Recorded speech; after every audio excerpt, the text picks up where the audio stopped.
All right, welcome back to Keepin' It Comic, and we're jumping back into another Venom issue here, and this one ties back into Venom War, and it follows up on old man Dylan Brock, who traveled back to the past and ended up bumping into Spider-Man, which leads to a little bit of a showdown here. But this right here is the big one. Dylan also meets up with the Sorcerer Supreme, and this is going to be the start of a really wild journey here to prevent or stop the Venom War. So we pick up this story right when Dylan had just been confronted by Peter Parker Spider-Man. Now, what Dylan is doing here is that he was extracting liquid alloy from Multiman to use it for something related to the Venom War. Now, he was interrupted by Peter Parker Spider-Man here, who at this point in time had not yet met Venom or any other symbiote for that matter. So Peter is trying to tell him, hey, I don't want to hurt the elderly, while Dylan tells him back, he's like, well, I don't want to hurt you either, Spider-Man. Then right then, when Dylan says that, Venom decides to drop his 2 cents and says, but I don't mind, and then cloaks himself over Dylan. Now, Dylan is pleading with Venom not to hurt Spider-Man because, as he says, he is not our enemy. Now, to me personally, seeing Venom here was a little bit unexpected because, as we know, as it pertains to the Venom War, neither Eddie Brock nor Dylan Brock want the other person to have the Venom symbiote due to the prophetic visions of the other leading the world to doom if that does happen. So it's interesting that now Dylan is bonded with him. Additionally, the Venom symbiote seems to be upset with Peter, or at least annoyed with Peter, right? Which, as we currently know from the main Venom War storyline, that Peter and Venom have made amends. So I can only wonder, did something else happen after they made amends, which then leads to Dylan being with the Venom symbiote again? Or is this Venom that one that never made amends with Peter Parker in the first place? And what is currently happening right now in the main Venom War storyline with Peter being at least right now with the Venom symbiote, a way of like history correcting itself to prevent Dylan's horrible future? I guess we'll just have to see, right? So either way, as we get back into the action here, we see Dylan pop out of Venom and starts talking to Peter, letting him know that he knows that Peter is about to miss his graduation, which throws Peter off because he's like, hey, do I know you? So Dylan tries to explain, not yet, but at some point in time in the future, they are friends, or at least they're allies.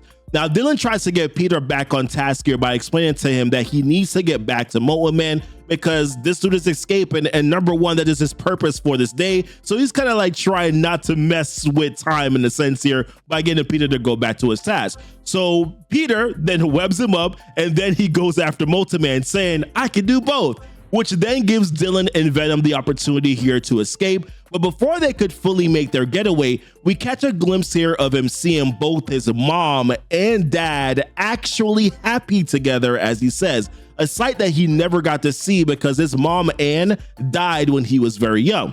Now, a little bit later on here, we see them outside of Doctor Strange's home in the Sanctum Sanctorum. We also see a man in the back in the shadows that Dylan has no idea is there watching him.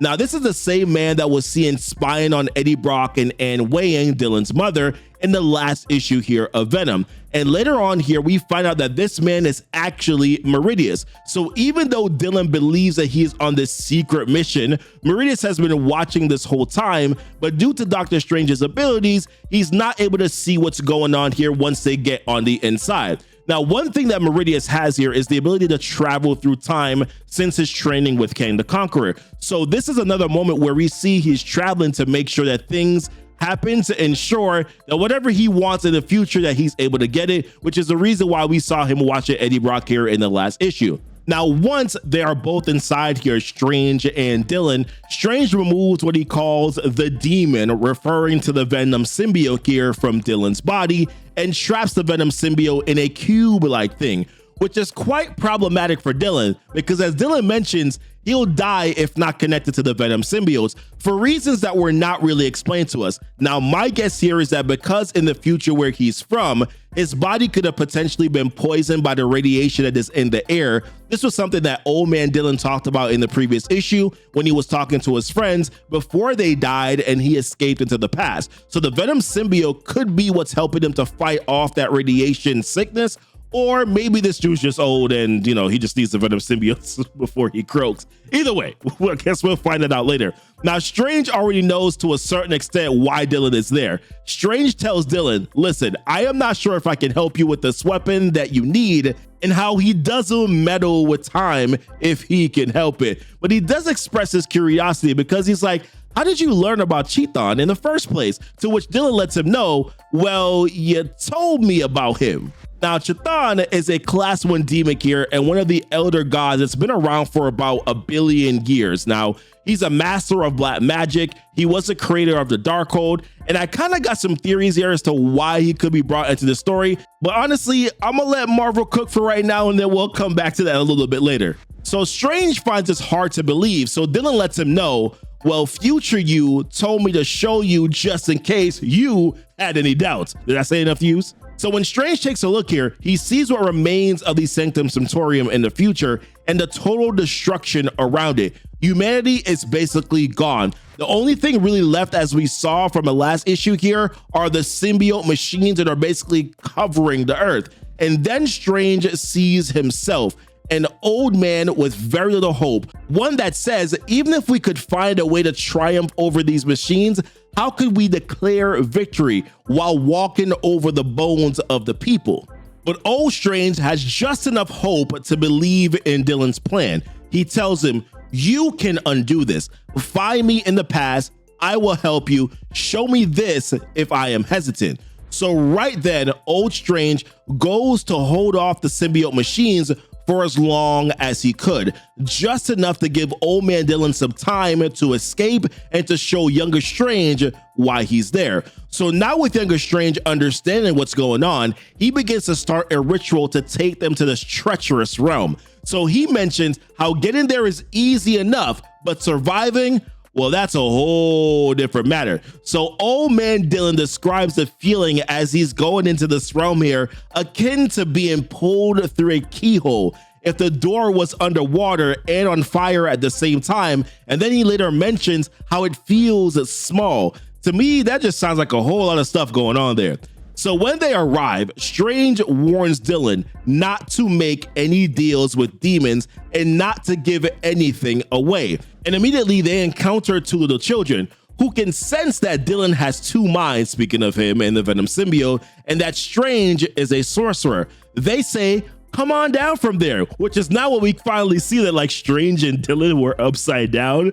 So they offer to help, of course, for a price, which Dylan remembers, no deals. Dr. Strange said no deals. So then Strange asks a question, hey, we're looking for the heart. Do you know the way? And then once again, the little say, we can show you, but for a price.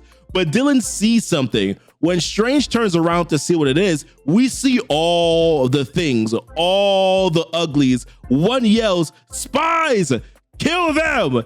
So Strange is trying to be all diplomatic about the whole thing. He's like, we are not spies. We seek he who holds the darkness, while the littles keep trying to make a deal. They're like, we can show you a shortcut for a price. It would be cheap, something little. Like your middle name, perhaps? Vinny? Is it Vincy? Or is it Vincent? And listen, that is just creepy as heck. These creepy little people. So Strange tries to talk again. We seek the one who dwells beneath. We seek... But before he can even get that last word in, Venom steps in and goes on the attack. The ones who are attacking are also seeking Cheeton as well, but it's been to no avail for them. So Strange tries to get aggressive, saying, I am no Darkhold spawn. I am Dr. Stephen Strange, and I demand to see your lord. And just as he says that, the ground starts to shake. And then one of the little says, Vincent, which is just still creepy if you ask me. Save us, because like, how do they know, you know? And while some of the uglies are also starting to fall as well, the voice from down below says, visitors, bring them to me. All right, and I can't wait to see exactly what Chthon's play here is. We know that Dylan wants to create a weapon. What kind of weapon is it? I can't wait to see that here in the next issue. Guys, like and subscribe here if you haven't done so already to the channel. Make sure that you check out our playlist here for Venom War if you're looking to catch up on anything. We did cover the previous issue before this one as well. All of it is in that Venom War playlist. Appreciate you guys watching these videos, and as always, guys, thanks so much for kicking it with Keepin the Comic. Bye.